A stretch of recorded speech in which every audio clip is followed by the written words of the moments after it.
Morning. Good day. How are you doing? I'm doing good. How about yourself? Pretty good. My father always tells me when people ask you, just say you're doing fine because nobody don't really care. So, You know what? It's funny that you say that. And we're going to get into mindset a little bit later on. But, being in the military, that was one of the things that we had training on that a lot. Mhm. And one of the things was if you say, how you doing? And someone starts to really tell you how they're doing, then you need to be there for that moment. You know what I Mhm. mean? So, hold on, let me get my glasses. But sometimes you really don't want to hear it too. So I get I get that as well. Dude, I people watched go ahead. people walk in general, people walk in this false sense of caring for Yeah, people, yeah. and we've got a society to where people like I'm originally from Chicago, Okay. and when moved here to Texas. People would drive down. I would drive down the street. People would be waving at me, and I thought it was the weirdest thing in the world. I didn't know Ain't why that they was waving. crazy? Or I would walk down the street. People like, "Hey, how you doing?" And I'm like, "Because where I come from, if somebody's trying to talk to you, walk down the street, you watch for your wallet. Because like, if they trying to rob me or why are you talking to me?" And I had been there for maybe about a year or so, and then I went back to Chicago to visit, and caught myself walking down the street. Hey, how you doing? You know, how you doing? The South is different. Yeah, it Yes, is. it is. It is. And I have to remember every time I go to New York or go to Chicago, somewhere like that, is that I can't say hi to everybody. Here, people say hi to you all the time. They wave at you. I don't know these Yeah, people. And they wave, and it's yeah, just the way that the South is. yeah. I'm from Baltimore originally myself. And I remember as a little kid, and I don't go too hard into this, but I remember as a kid, I was sitting on our porch. Mhm. And I remember this guy, he was in the neighborhood and he was just saying, "What's up?" Right? But you know Mhm. that "what's up" can mean multiple things, Oh, good. and that escalated into an all-out brawl, police, everything else, right? Because the guy was like, "What's up?" And then the guys they walked down the street, and then they came back, and then they jumped him Mm. for being disrespectful. Yeah. And then he left, and he brought a whole bunch of guys back with him, and then it was like I said, it was just this It turned brawl, and I into a was like, thing. yeah. I was like, Yeah. oh my goodness, is this Yeah. what I got to look forward to when I get older? But just understand how to navigate that stuff. Absolutely. Absolutely. But I do care how you're feeling, John. So if you want to tell me how you feel, I'm all I ears. appreciate that. Yeah, I'm no doing doubt. fine. I am here. I'm alive. A lot of people didn't wake up this morning. I'm very Mm, humbled by that. And I'm hmm. humbled to have you invite me on your platform. That's always important to me when people do that. Because nobody has to. Nobody has to Yeah. do that. So when somebody do that, I'm very humbled by that because if you said yes to me, you probably said no to somebody else. Yeah. Yeah, John, and I tell you what, I appreciate you coming on. I sat down, I said, let me watch a few of these movies. And I watched the one Ebony, Mhm. what is it, Ebony, with the young lady who was a stripper and then she There's becomes two a of them. It's detective. Ebony, the I first one, watched and the then there's Ebony Hustle 2, Ballistic Ebony Protection. Hustle. There you go. Yeah, I watched the whole Ebony Hustle, and then I started watching Ebony Hustle too, but I ran out of time. Um, but dude, I'm always so fascinated. I know I'm gonna get into the podcast and start asking questions, but I'm always really, really, really, truly fascinated with individuals who can take words, script, story, and kind of put it on film. Put it together. I wanted to do a short intro promo video for the podcast, and I'm Mhm. like, okay, let me zoom in on the microphone. All right, let me pull back. And it's like it takes a lot Yeah. for just doing something as simple as that, right? And now you're Yes. adding people and characters and sets and locations, and dude, I take my hat off. Like I really am impressed with Well, the thank work you. that you do specifically. Yeah, It is definitely a process. yeah, The Ebony Hustles is a story within itself. mhm, I honestly was not, although there's two of them. I nowhere in my career, the things I've done was I try to do Ebony Hustle. And it's just weird to how that came about because that wasn't on my plan. There were some other things, some other movies that I did eventually get to, but Ebony Hustle, which is crazy because honestly, it is probably one of my biggest titles to this day. Yeah. It reminds me of McFarlane with "Don't Worry, Be Happy," and he said he hates that song because he has such a big, beautiful body of work.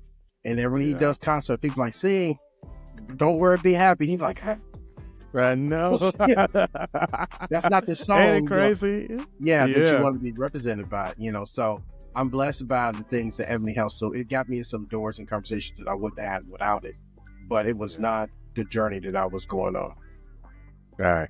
Let's go ahead and get started. I appreciate you humoring me with a little pre-conversation. No, it's okay. You ready? Yeah. All right. When you look back in hindsight, everything is 20/20. In hindsight, we make mistakes, we're learning from it. In hindsight, shaping yesterday and your tomorrow. In hindsight, it's so much clearer now. Have you ever considered how storytelling can reshape your mindset and unlock new possibilities?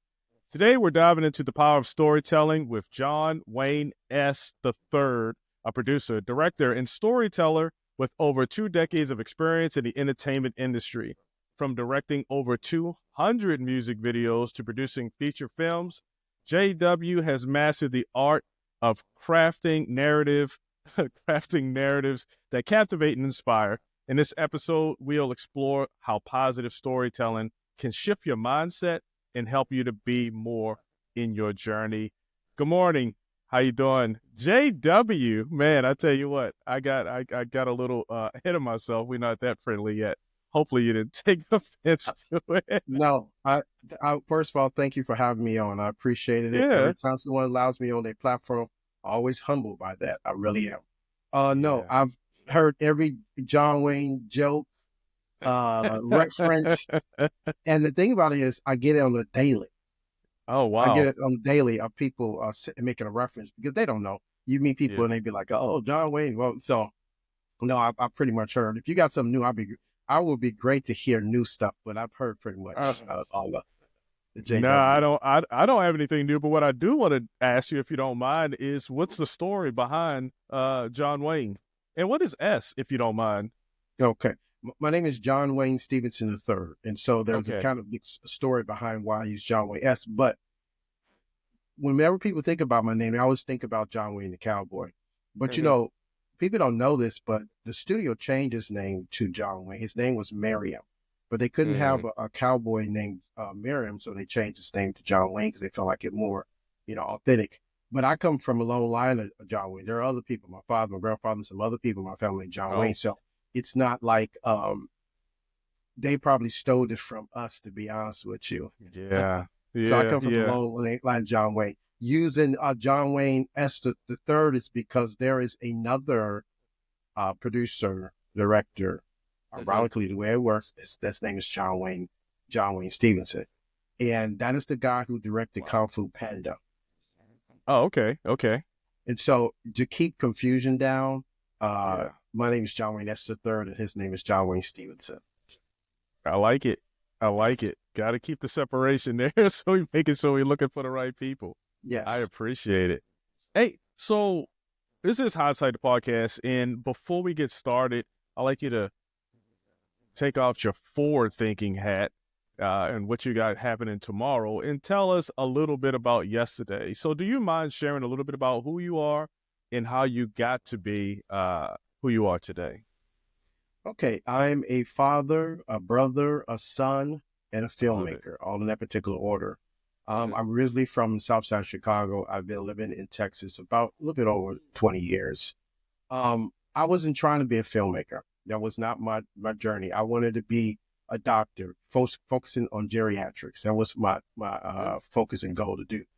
And the summer that I had to kind of figure out what medical school I was going to go to, I got this call from this production manager. She said I left a message on the answering machine. They tell you how long this was, saying that I had left information to work on an indie movie.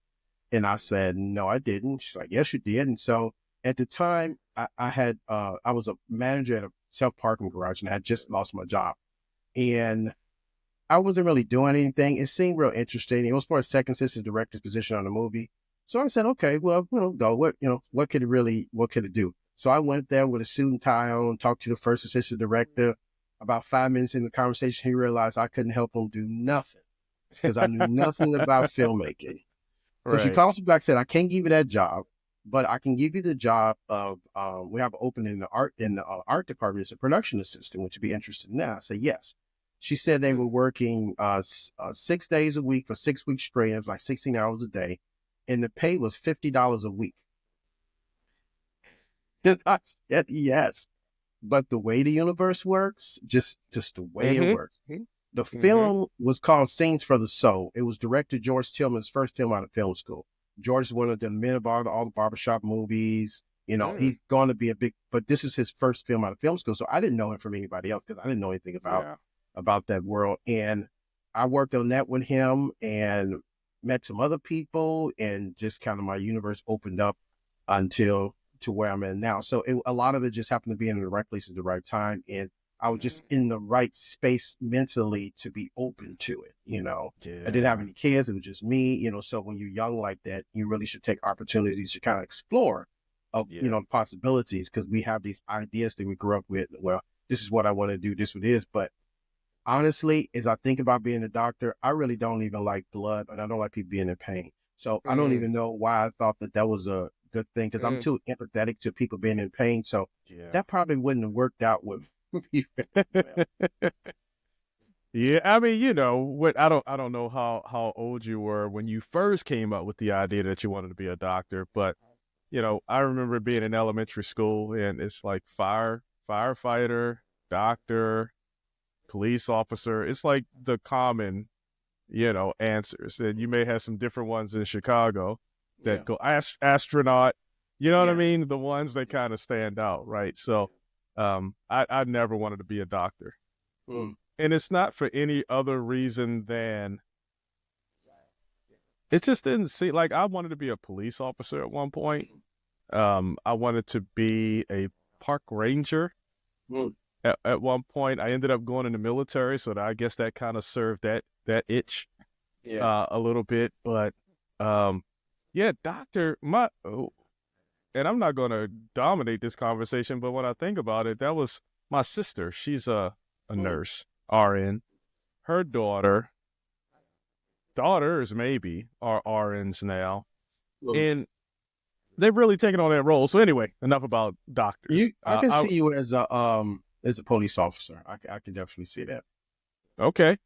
I could have seen it as well. I grew up I told you I was born in Baltimore. 14 years old, we moved to PG County, or Prince George's County, Maryland. It's in southern Maryland.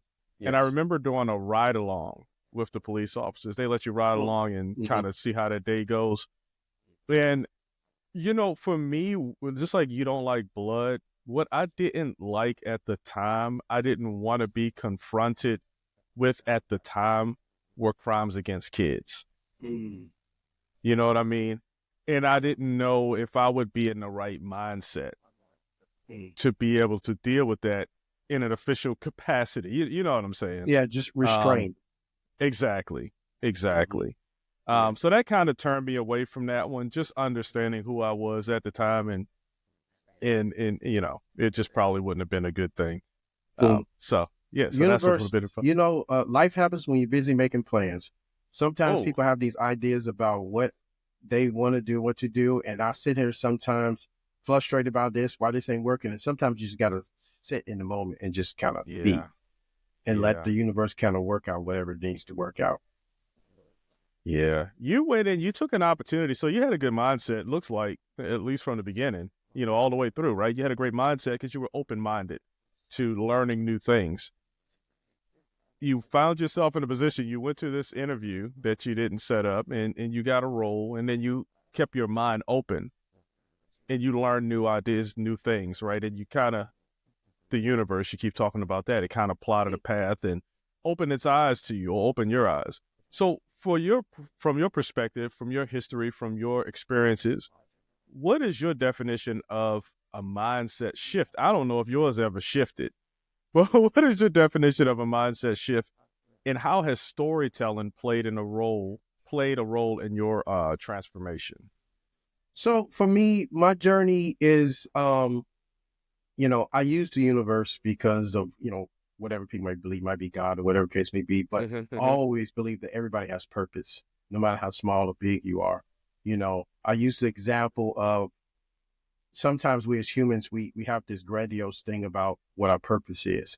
And I use the example of a man in Chicago who's standing on the busy corner, and young Barack Obama is coming by with some headphones on, and he's stepping right to the street.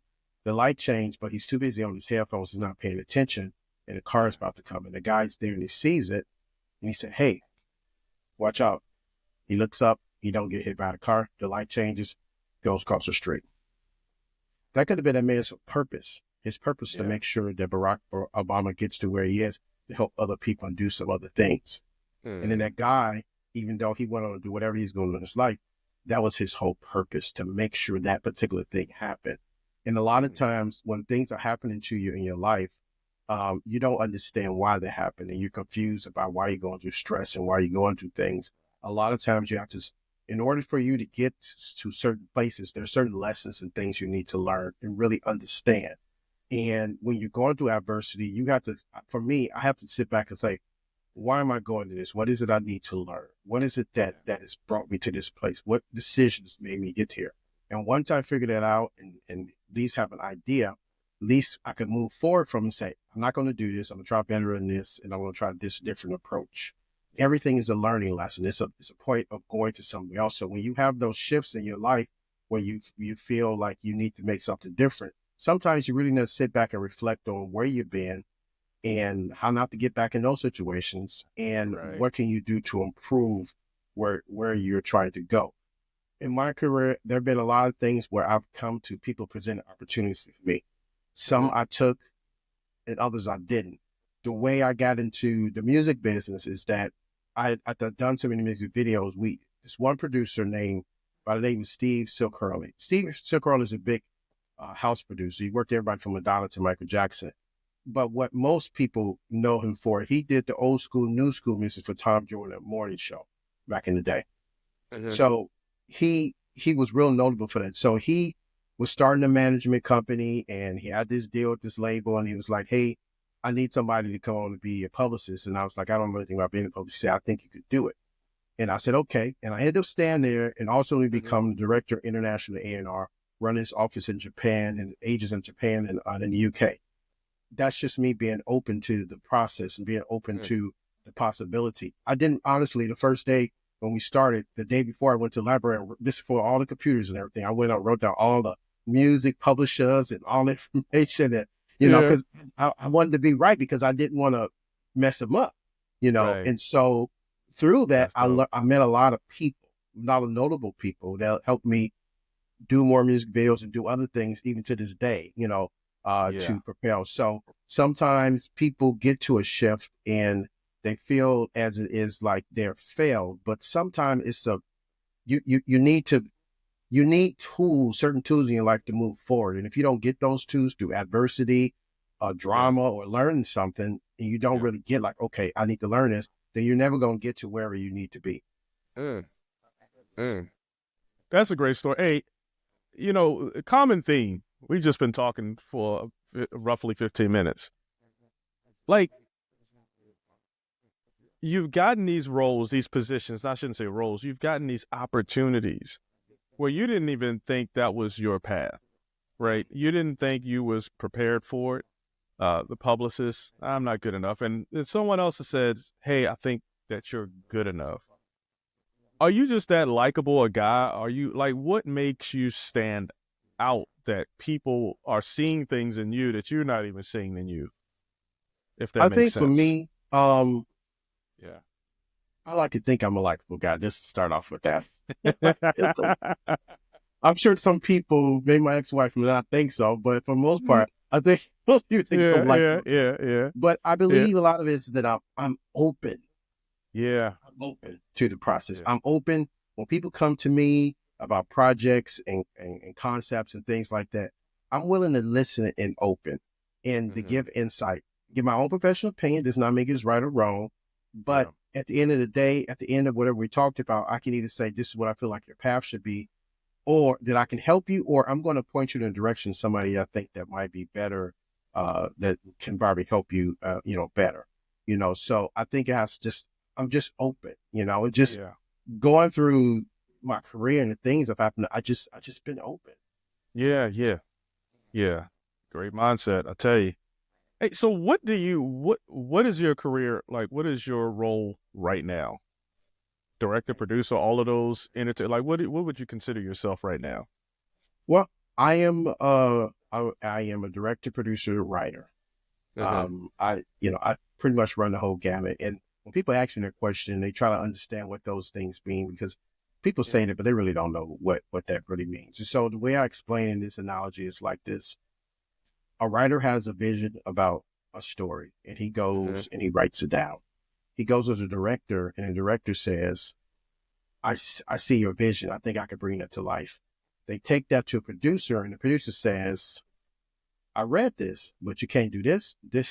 And Yeah. So it's the balancing of me and my career of the vision of writing with myself and my writing partners, my vision of directing, how I want to see it at the screen, and then the reality of either my budget or location or timing to bring these things together. I love making a deal and bringing something from nothing. That amazes me. They're coming from an idea that I just thought that I may have or somebody else had, and then bring it to life so I can see it on screen. Even to this day, when we on set and people are saying the words that I've written, it still blows me away that they're actually saying it, and they're all sitting there looking at me, asking me, dude, was that okay? That's just funny. I mean, because it's like filmmaking is a collaborative process. I can't do it without the other technicians that work with me. I can't do it with my other producer partners, right? I need them to do it in order to bring my vision. As long as my vision is clear of what I'm doing, then they'll be able to do it. But to answer your point further, a couple of years ago around the pandemic, I realized a couple of things. One, I realized I can't direct everything. Directing is a very emotionally intensive thing. You have to really be there to be able to do it. So what I started to do was to look for other young filmmakers that had done music videos or commercials, but didn't really understand the whole business of filmmaking, because it's a business and it's a process of how you get these things done. And so they just hadn't had the opportunity to do their first features. And so I went and sought out young guys to do that. So I looked around. There was one particular guy that I had worked on. I directed an episode of a international television series some years ago, and he was one of the camera guys. And we talked, and he came aboard. When I first wanted to do this, to get other people opportunities to like do their first feature, I went to a couple of distributors. Most of them were like, "We love you, John, and we know what you do, but I don't know if I trust enough for you to get somebody else, and I really don't know them to make this happen." So a couple of them said no. They said, "We'll work with you, but let's find somebody else." But I did find one who was open to me saying, "Okay, I don't want to direct everything. I want to give some other people some opportunities." And I found one that said, "Yes, as long as you come back with something that's competent and you follow whatever we agreed to, then I don't have a problem with that." And so I started giving directors. The first Ebony Hustle was directed by a guy named Jermaine Hampton. Jermaine's a very talented director, and he had done lots of music videos and stuff like that, but he hadn't gotten to the point of understanding how to break out of that. So when people come to me about stuff and I want to give opportunity, I say, when you sit at the table, I'm a firm believer that everybody gets an opportunity. Everybody gets an opportunity. It's just that when you sit at the table, you got to have something to say. And a lot of times people don't have anything to say. They want to get there so bad. Like when actors come to me and they want to do, I want to act so bad. I want to act. I said, why do you want to act? Explain to me why you want to do that. Because if you explain to me why you want to do that, then I can see, okay, I can see how I can make that happen. But just want to do it because you have no idea what you're asking for. Ultimately, it's going to be, I'm going to use myself as an example. One of the first movies wide release movies I did was called Red All Over. Red All Over is about both sides of the gun violence issue. A lot of times when you tell that story, about somebody shooting somebody at the park or anything like that, the shooter is usually demonized by pundits on television because they shot somebody, killed this person. But most young people don't wake up to want to kill somebody. They don't wake up, I'm going to go shoot somebody. That's not what they usually do. There's a series of events that happen. And then on the other side, the person who gets shot, why were they at the park? Were they supposed to be there? You know, what's their story? And so I kind of tell like both sides of the story. And although I had did like 2 other movies back in the day before doing Red All Over, this is the one that was like, you can Google it and it's just everywhere. That's wide release. And I remember sitting in the chair, first saying, action, cameras rolling. Everybody's all set and they did their scene. At the end of it, I realized this is not exactly everything I want to do. At that moment, I achieved something that most young directors want to do. They want to get their script seen. They want to get a shot. And at that moment, after the first scene, I realized I like this, but I want to do. This is not exactly what I want to do. What I wanted to do was to empower other people because I didn't come from film. I didn't come from mentoring. I didn't have that. I had to really figure out a lot of stuff by myself. And so I wanted to provide opportunities to other filmmakers who just don't understand how to do that or how to go to the next level, understand the business part. I get joy out of that. I tell them all the time, I say, hey, when you get your Academy Award or Grammy, all I ask is that when you're on stage, you say my name. That's it. And for the most part, even from me helping artists, music artists, big name artists and everything, when they get their stand on the stage, they usually say my name. That's all I ask. Yeah, I like it. So I'm encouraged by people being successful that I'm able to give them just a little bit insight into life to help them go to the next level. Yeah. Yeah. So first of all, I want to say 2 things. Thank you for saying, hey, I love to see my words being spoken by someone else. I always want to ask that question, like an actor, how does it feel to get up there and see yourself, you know, saying these words or acting or see the project come together? How does it feel as a writer? How does it feel as a director? So one, I just want to say, I didn't even get a chance to ask you. You've already told me, so I appreciate that. And then secondly, I applaud you for wanting to inspire and empower others. But how do you use storytelling as a tool to inspire and empower others? Now, I know you give them opportunities, right? But what else comes with those opportunities? What kind of mentorship do you provide as well? So in storytelling, the way I try to do storytelling, when I come up with concepts and everything, I try to find social issues that we can wrap things around. You know, not just telling somebody stories that you walk down the street or whatever the case may be, but they're like, just using Ebony Hustle as an example, it's about an ex-stripper turned private investigator.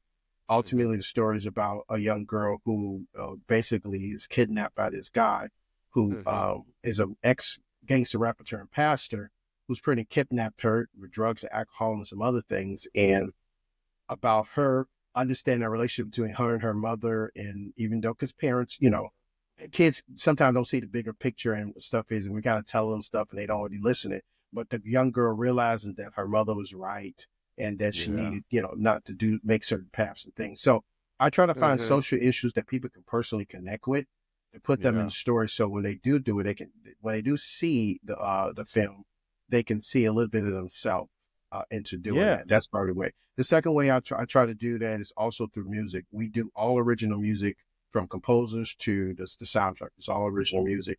And all the music is tailored to what's happening in that particular scene and that particular character.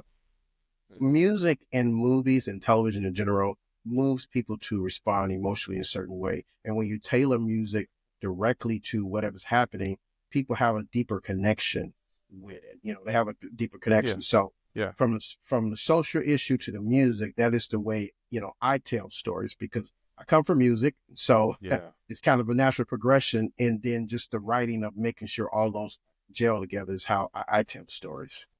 Nice. I tell you what, you tell a little bit about yourself in Ebony Hustle, because I know Ebony, you know, she was a little reluctant about being that PI, that standout PI. And when the young lady's mom came to her, she was like, no, you know, but the universe put her in that spot. It almost seems similar, you know, to some of the story of your journey. Just someone seeing something in you that you don't even really see. Take a chance, and then you find fulfillment in it, you know? Yeah. So, the thing about that is that I'm always humble when people say yes to me, because I know people say no to people all the time. So I'm always humble by Yeah. it. And just to be clear, just to the audience in general, and I try to stress this out to people, I get more no's than I get yes. The thing about life is that people only see the results of people's decisions. They don't see their choices. And so when you go through life and people see that, they just think like, oh my God, everything is going really good for him. I do this social media post once a year for my birthday. And it kind of Okay. recaps what everything happens that year, people I met and stuff like that, my kids and all that Yeah. stuff. And so I had an aunt call me and she's like, oh, you look like you're doing really well. And I said, Auntie, that's social media. Although those things happen in real, but that's just the best parts of my life.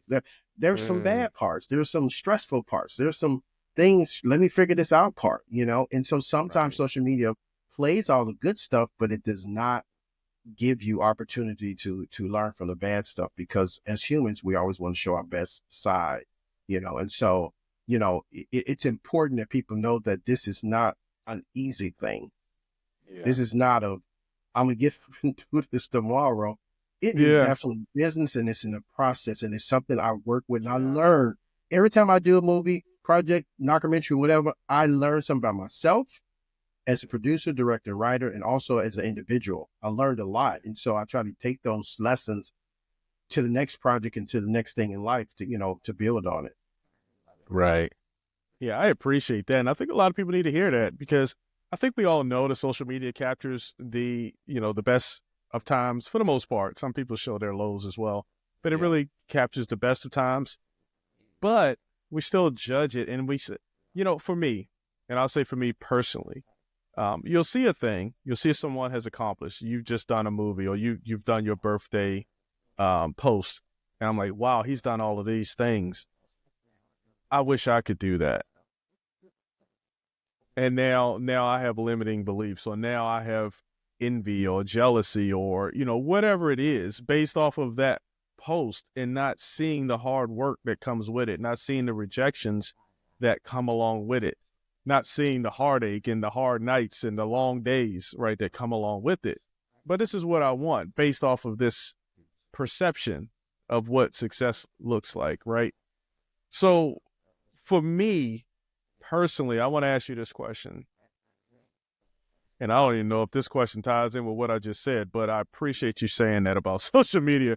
But I do want to ask you, what are some common, from your perspective, limiting beliefs that people have, and how can storytelling help reframe those narratives? And I bring that up because I always talk about how you tell your own story. So your mind, you telling yourself your own story about you.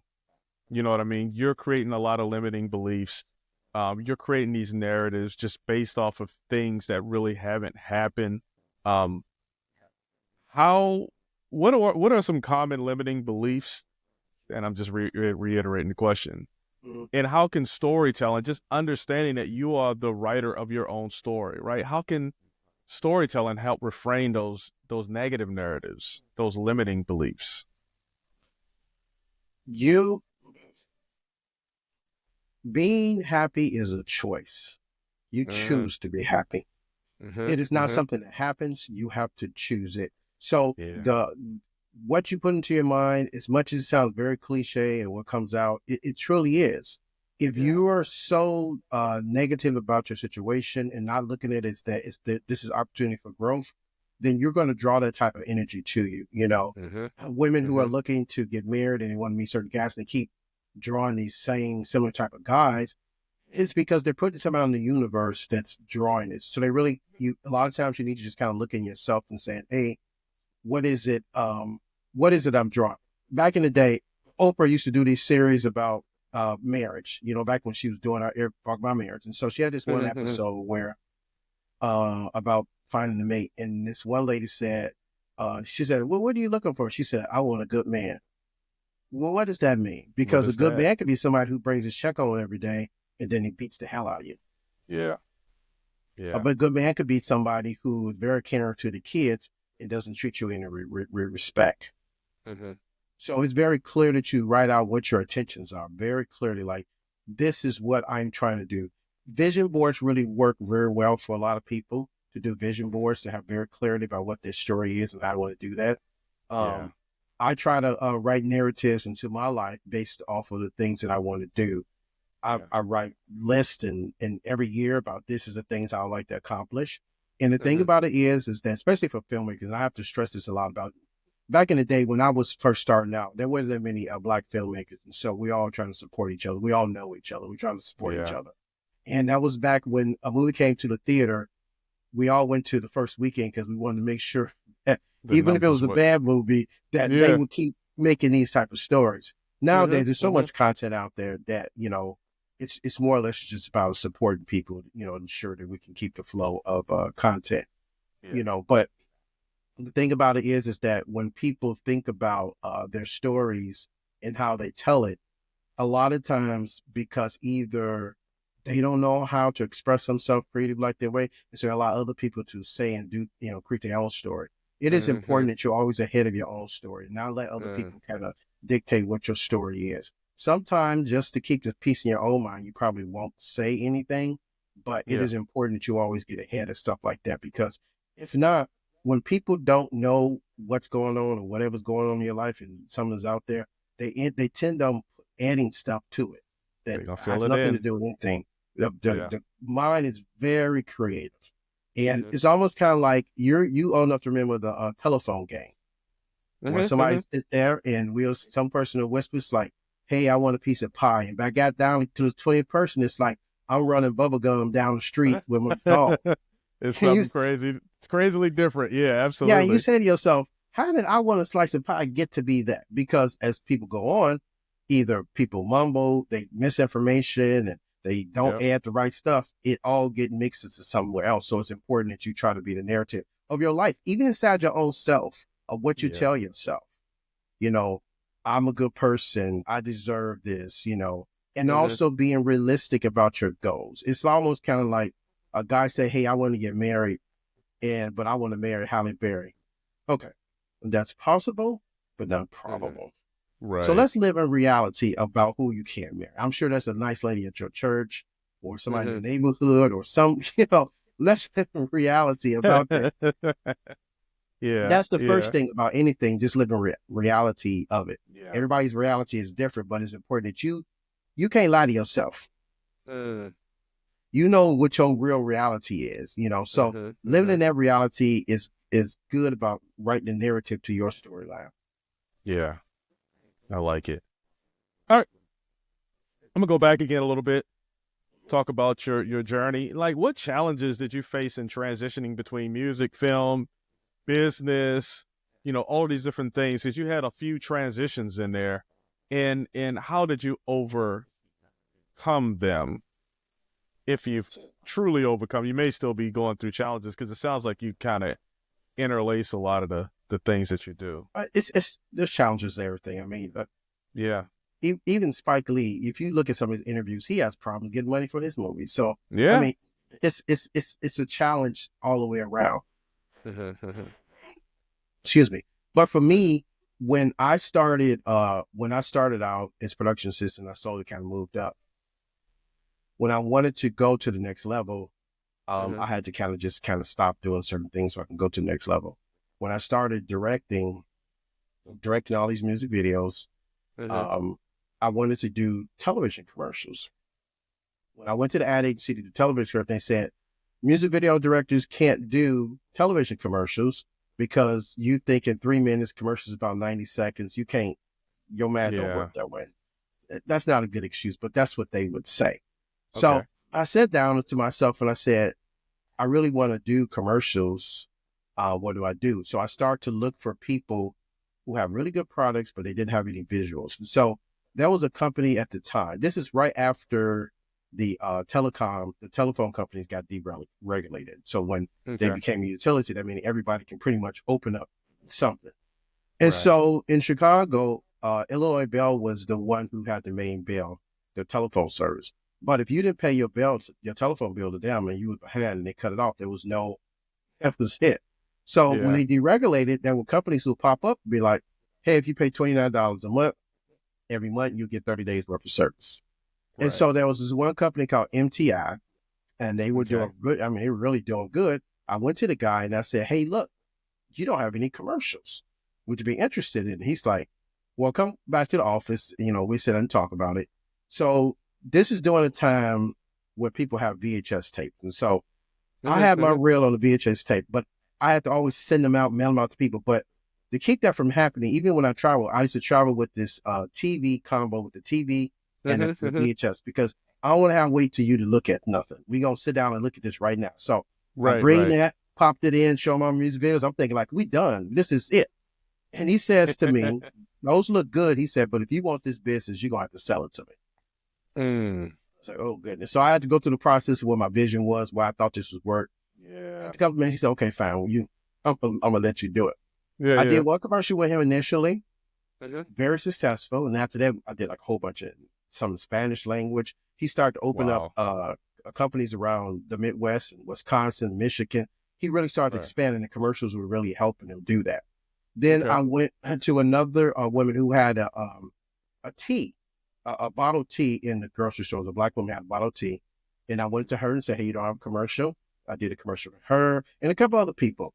So I got all my commercials. I went to the agency and they like, oh, here go John again. What does he want? And I said, look, I done commercials and I wouldn't show them all the commercials. They said, okay, fine. We'll let you do some commercials now. Right. So I went to the agency, started doing commercials. I've done maybe about 75 commercials. I wanted to do a feature. And so when I went to go try to get institutional financing, they said, hey, you need what they call as a completion bond. In order to get a completion bond, you need to be able to have done a movie. So it's a catch-22. I never done a movie to get a completion bond. A completion bond is pretty much an insurance policy to the investors that in the event that something happened, midway through the production, they're checking and make sure if I'm not doing what I'm supposed to, they'll take over to finish it because they can't sell something that's not finished. Got it. Yeah. And so I'm sitting there trying to figure out what do I want to do, because I want to do it, but I can't. I ain't never done a movie. This is kind of frustrating. Yeah. So I went to media companies and record labels, and I said, "You have a very a certain group and fan base. I can show you how to get a fan base of people for your music who would traditionally listen to your music at all." That's very intriguing to people, because this is back in the day where they had a Walmart DVD, the VHS bin with the movies for $5, and you go look at the read the back. Well, you just get it. You know what the movie's about. You just like, oh, this ain't good, and you get it. But you bought it now, so it don't make a difference. And so they all thought it was intriguing, but a lot of they wouldn't buy into it because they didn't understand how film worked. They was like, oh, that sounds good, but I don't really know how that worked. So I found somebody who said, you know what? I don't understand this and how this works, but I believe that you can make it happen. And so they believed in me. And so we did, that's how I did Red All Over. So we took a social issue, which was gun violence, and then we had the artist do music that we wrapped around in the story.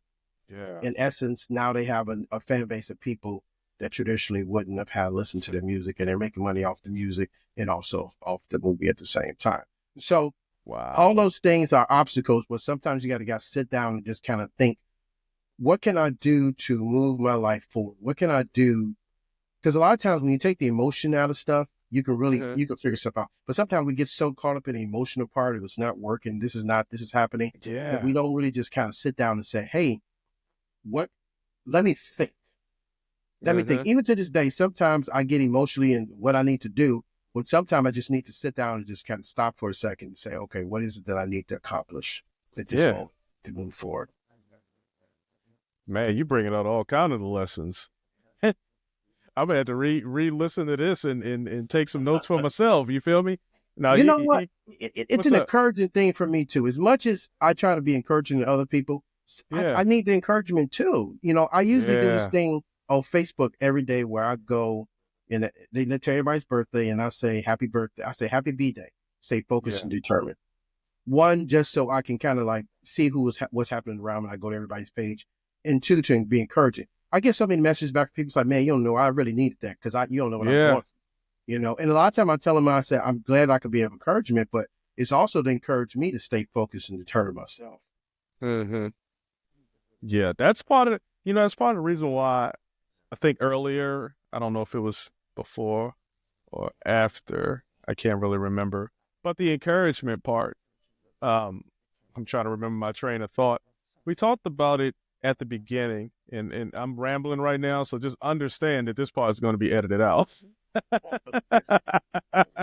Just understand that right now. No, but you talked about earlier in when we were talking about the training that I had in the military, and it was, how are you doing? Right. And just being in the moment for that person, because you never know when that person is going to need to be recharged. Right. You sound like a person who you are fully charged, and you give a lot out to people just from this conversation. Right. You want to pass on some lessons learned. You want to tell your story, right? And the things that I'm going through. Yeah, it may look good right here, but I'm telling you, I'm going through things just like you are, just like everybody else is. And being in the moment for that person when they needing it, giving them that encouragement. And then it makes it easy to be reciprocated.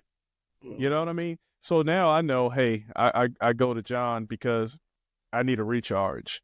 Yeah. Right? But I don't want to sap all of your stuff. So I need to be in the moment when I see that you need that recharge as well, right? And be that person for you. So I have that same belief for my tribe or my peoples or whatever we want to call it, where I like to put positivity out as best I can. I'm not a storyteller. I'm trying to get into it. Like at work, I kind of am, because I have people who kind of depend on me to continue to motivate them. So I do focus on storytelling, motivating, empowering, coaching, mentoring, all of these, whatever words you want to use for it. But the whole thing, bottom line, simplification, is just being in the moment, for that person, for these people. So I appreciate it, right? And I understand it. And I'm gonna give you one more thing. Always, so I gotta have my first, say me and you talking. You're going through it right now. I like to give it to you unemotionally. This is the situation. This is the facts. You can either do this or you can do that, right? Because I'm taking the emotion out. And I always tell them, they were like, hey, thank you. I really appreciate that. And I said, only reason I can give you that because I'm not in the middle of the storm that you're in right now. And all that I ask of you is when I'm in the storm, I want that same courtesy. I want you to keep it real with me and help me to navigate through whatever it is that I'm going through. So it sounds like you the things that you're saying, I'm really vibing with it. You're saying some positive things. So a lot of it is mental. It's all about you. It's all about how you feel. It's all about what you need to do. Go ahead. I'm gonna add a caveat to that. My daughter, I was on the phone talking to somebody, and I can't remember what the subject was, but we were talking about something they were going through and about their feelings. And I told the person, I said, when I close my eyes, all I see is my feelings. Yeah. And my daughter's sitting there listening to me. She's often called me, and she calls me Captain America, because I'm always saying something encouraging to her. And it's interesting. She'll come back, we'd be in the car and I'll be talking to somebody, and she'll hear that and she'd be like, man, Daddy, that was very interesting. I was like, what did I say? And it's like at the moment, it's something that come to me at the moment, not pre-planned. It's just, what comes out of me at the moment. And I try to be encouraging to people. People traditionally do stuff to people that they want people to do to them. That's traditionally where it's supposed to go in most aspects. If you pretty much honest, straightforward people, you want to treat people the way you want to be treated. And so I try to, everybody's not me, and everybody's not going to think the same process that I am. They're not going to respond to stuff the same way I do. But for me, I try to be the person that I want people to be for me. And sometimes it always does not, people don't have the tools. As much as I might believe somebody can do something, does not mean that they can do it. It's just, it's what I believe. That's it. Some people just don't possess the tools to do certain things. There's certain skill sets that I don't have that I reach out to other people because they have those skill sets. So it's really, in this life, is really about finding people that can support each other in whatever way they can. And sometimes it's not always verbal. Sometimes it's just being there. It's the person. I have people that I don't know, especially on social media, that every time I post something, they like it and share it. I don't know these people, but they support. I got relatives who would do that, but I do know them, so the way people can show up in your life, you have to accept it because they might be dealing with stuff that they can't do it the way you want them to do it. Mm-hmm. That's facts. Facts all day. All right. I'm from the military. I told you that. Did a few years in the military. And I just want to ask you some more mentality stuff, mindset. So for service members transitioning into civilian careers, I'm going to slow it down so you can think about this one. What storytelling techniques can help them reframe their reframe their experiences for new opportunities? Well, That's it's probably one of the first thing I said about being open, because there are a lot of skill sets that you have in the military that on the surface might seem like, okay, I'm this certain technician that works in this particular office. I'm a drone. You might go into the real world and say, well, there's no drone technicians like that. What do I do with that? But that skill set of being precision, that skill set of really just looking, the boards, I'm sure some of the screens are probably not as high definition you want them to be. And so you can pretty much see, but not everything. So the detailed things, those things transition to other things that have nothing to do with you being a drone operator, but it could be just how you approach stuff and how you methodical in seeing in detail. So a lot of times people have skills that they feel like don't require, like, for example, one of the biggest arguments that most people make, even kids to this day, so when I was a kid, said that you don't use algebra for nothing. There's no reason for me to learn algebra because you don't use everything. But you use algebra every single day. The way you use algebra every day is that algebra is the math of word problems. How do you solve problems? How do you approach problems? When Sally come to your house and Billy need to go, those are word problems. How do we get them to here to there? What are we going to do? How you process information, how you analyze information to come up to a solution. And a lot of times, because people don't take that as being a real thing, they don't see it as being some way that you use. Even geometry. People like, oh, how do I use geometry? Let me tell you something. When I go to the grocery store, I'm the guy, which a lot of the grocery store people like, I'm the guy who needs paper bags. I need paper bags, double paper bags for all my food. And sometimes the bagger, especially the young ones, they don't understand that this is a paper bag. You just can't throw it in there like a plastic bag. You need to use geometry, like how you put stuff in there so it can conform properly. But they're so used to using the plastic bag, they just kind of throw stuff in there, and then it's like either stuff fall out or it don't fit in right. Yeah. That's a way of solving problems and analytical thinking, And so the skill sets that you have, they're not maybe just surface that you can clearly see. If you sit down and think about it, there are skills that's transferable over to other things in life and to other careers. Yeah, absolutely. Absolutely. I like the you don't use math. That was my thing. I don't know if I didn't say I'm not going to use algebra. I just wasn't good at it. Okay. Now the class that I said that I'm not going to use it was like old what is it? English lit. When it's like the old. But what I found funny, like this morning I was walking my dog and I'm listening to the Odyssey and Iliad, But as I'm listening to it, it's a fascinating story, really good story. But as I'm listening to it, I see why I didn't read it, because all those daggone names that they had back in, they naming everybody who's in the damn story, and I just lost it. So, but anyway, great story though, right? So I definitely get that about the math. Great example. From a military perspective or someone transitioning out, there's so many soft and hard skills that are transferable, right? The way we look at things and process problems are slightly different because we're 100%. And I say I'm generalizing and grouping everybody into one category, but we're solution focused. We're, we got to complete the mission, like at all costs, right? So when you come out of that type of mentality in that type of situation and you come into the civilian sector, like you have more of a buy-in with, okay, this is the mission. We got to sell this amount to get to this point. How do I do it? Let's go. And it rubs off on people sometimes the wrong way. Just how I know it did for me when I came out.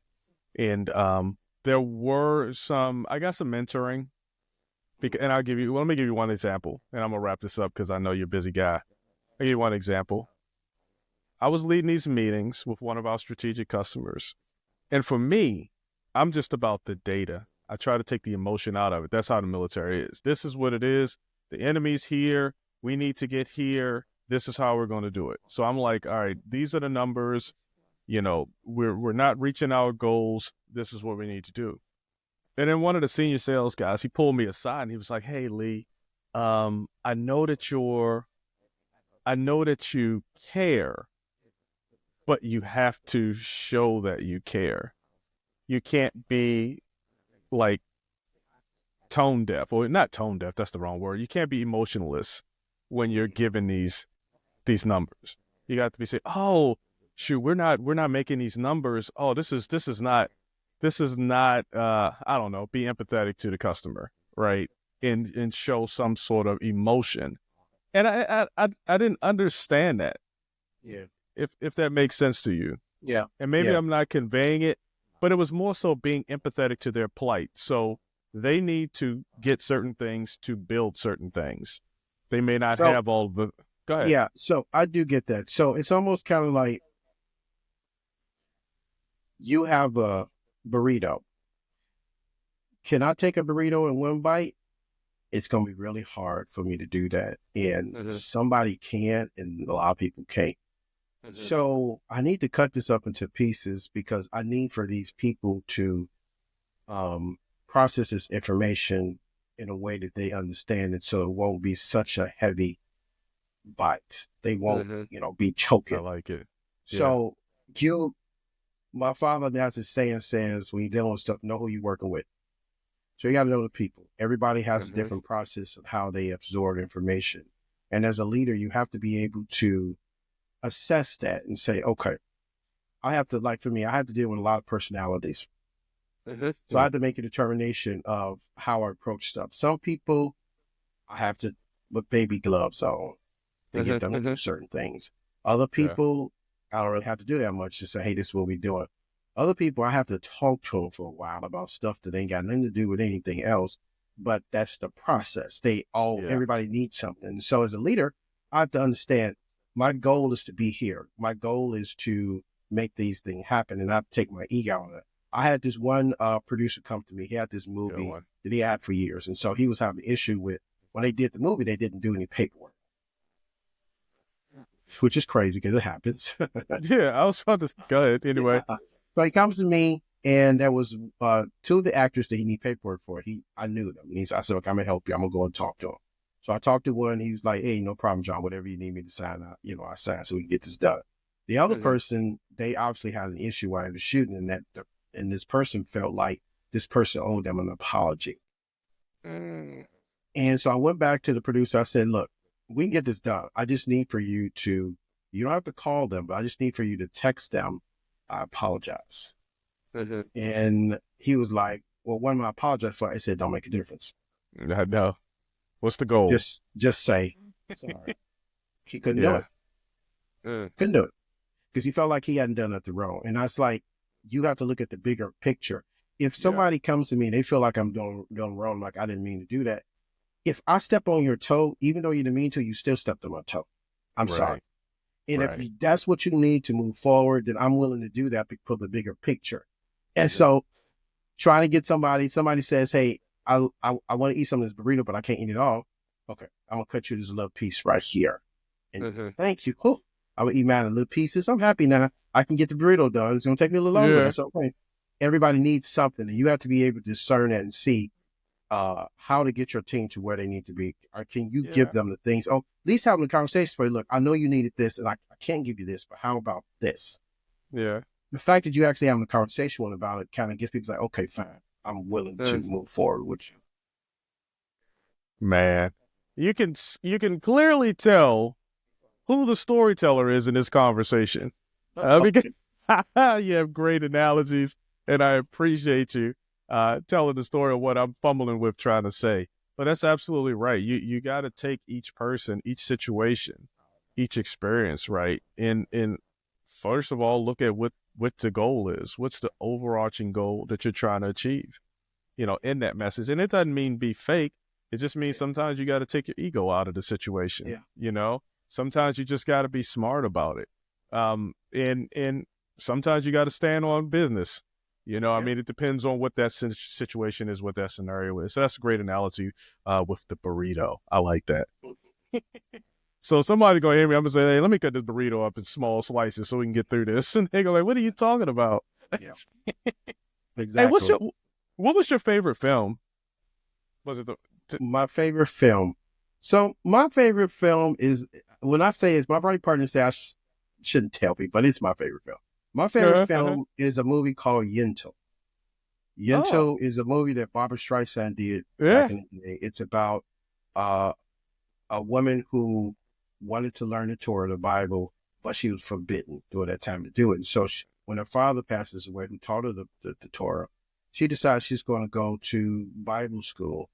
But women couldn't go to Bible school, so she cuts her hair off and impersonates a boy.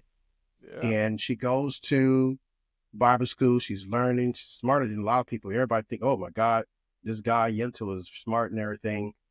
The guy she was the roommate with, she falls in love with him. But she can't do anything about it because he thinks she's a guy. But then he wants to get married to this other woman that he's in love with. But the woman that he's in love with, she loves Yentl. So there you go. What I like about this movie, dude. This is what I love about this movie is the fact of Barbara Streisand and her ability to mix music into storyline. Okay. That's probably where I get my desire to do that, because she mixes that, but she does it very well doing it. There's a song in the story that says, it's at the end, it said, why settle for a piece of the sky when you can have it all? There's so much abundance in this world. Nobody has to trip on anybody. Nobody has to fight over nobody. It's enough for everybody to enjoy whatever it is their passions and things are without being greedy and taken away from other people, And so that movie on a variety of different levels is I like the story. I also like the storylines of strong women. If you look at my stories, they're all really strong women in my stories. Yeah. So I like that aspect of it. But that Yentl is my favorite. Now my second favorite movie. Let's see what this is. Is untraditional too. Is Tyler Perry's My Dearest Family Reunion. Not the story, not the movie, but the play. The play. When you start putting stuff on play. Yeah. The thing about it is that as much people have love and hate for Tyler Perry, I like the fact that he was able to go after an audience that nobody was paying attention to. I remember when they was doing the stage plays back in the day, people were paying $50, $60 to go see those stage plays. And I remember at the time my girlfriend's mother went to go see the play, which is crazy. She spent like $60 to go see him. And she said the last time she went to the movie was to go see Superfly. Oh, wow. So that tells you that was an audience that nobody was paying attention to. Yeah. So I love that about him, his ability to find an audience that nobody's paying attention to. Yeah. Done him well. It's done him well, I tell you. Yes. All right, John. I asked you a few questions, but is there something that we haven't covered that you'd like to share with the audience? As always, I always tell people to stay focused and determined. The thing about life is that you have to really be open to opportunities. Sometimes things don't come wrapped the way you want them to be.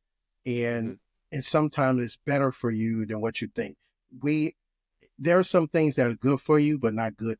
That's good to you, but they're not good for you. You have to really understand that you might have asked something to be wrapped up a certain way and it comes to you in a certain way and you disappointed because it ain't the way you want it to be, but it might be a blessing in disguise. Sometimes people want this. You look at other people's story and see this other guys, other filmmakers, other writers and everything, and they're being successful. You don't know what sacrifices they've had to give up to get that. You don't know what they're going through to endure that. So you should be thankful for your situation because you have no idea. You said, oh, I wish I had that situation. And you get the situation like, you dealing with all this? It's like, yes. I know. It's like, I don't want that. Yeah. So be thankful for what you have, not try to, look at other people's stuff and be like, okay, I want that, because you really don't know what you're asking for. There you go. I said, be careful. Be careful what you ask for as well, because sometimes you want that, you get into it, and you realize, oh, I'm in it. So yeah, great message. Great message. Hey, and where can the listeners connect with you and learn more about your work? I'm pretty simple across social media. John Wayne SIII. Everywhere from Twitter to Blue Sky to TikTok. If we still TikTok, Yeah, I pretty know. much Who everywhere. knows? It got a couple more days until it won't be there more. I So know. I don't know if it won't be there or not. But pretty much across the board, I'm very Googleable. John Wayne S the third. I'm on most platforms and Google in general. All right, I love it. Hey, John Wayne S the third. Thank you so much. Thanks for showing us how storytelling isn't just entertainment. It's a tool for shifting perspectives, breaking barriers, and inspiring change. And from your journey in entertainment industry to the power of refraining challenges. Why do I keep saying refraining? Reframing. I'm from Baltimore, y'all, so give me some grace. Reframing challenges through narrative. This conversation has been full of insights on resilience and transformation. JW, I see you as a friend. Thank you for sharing your wisdom and experiences with us. And for the listeners, if you've enjoyed today's episode, make sure to subscribe to Hindsight the Podcast so you don't miss out on any future conversations that can help you to just be more. Thank you so much, John. All right. Thank you so much. Stay focused and determined. Stay focused and determined. Be more focused. There you go. That's another hashtag. Be more. Thanks, John. Hey, thanks for joining me here on Hindsight the Podcast. I'm your host, Lee Jones. I hope you enjoyed this episode. I know I did.